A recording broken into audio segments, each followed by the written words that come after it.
છેલ્લા અમદાવાદી પવનમાં છેલ્લા લગભગ 42-45 વર્ષથી હું હોળી પ્રગટાવું છું. જે બી અનિષ્ટો છે એનો નાશ થાય. હોળીનું જે મહત્ત્વ છે, ધૂળેટીનું જે મહત્ત્વ છે, દેશમાં બધા સારી રીતે ઉજવે છે. અમારા પૌર્ણિમાઈ બહુ વર્ષોથી ધાર્મિક વિધિથી વ્યવસ્થિત રીતે હોળીને પ્રગટાવવામાં આવે છે.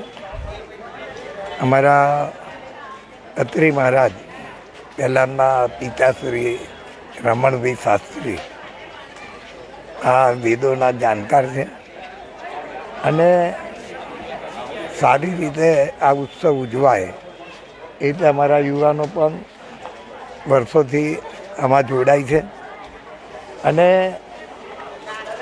શહેરમાં સુખ શાંતિ રહે.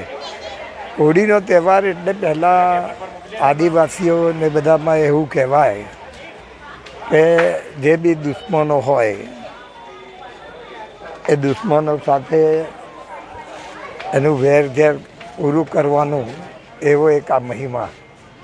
પરંતુ છેલ્લા ઘણા વખતથી રાજ્યમાં તેમજ દેશમાં શાંતિથી હોળી પ્રગટાવે છે.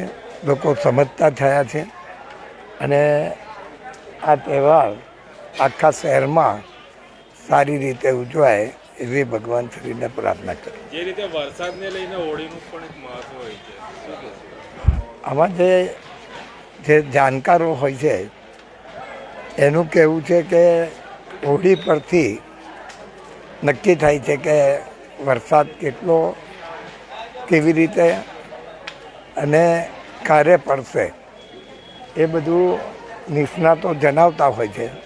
ને આ મહિમા વર્ષોથી જે ધાર્મિક રીતે ઉજવાય છે ને આજે કળિયુગમાં પણ આ સારી રીતે ઉજવાય છે.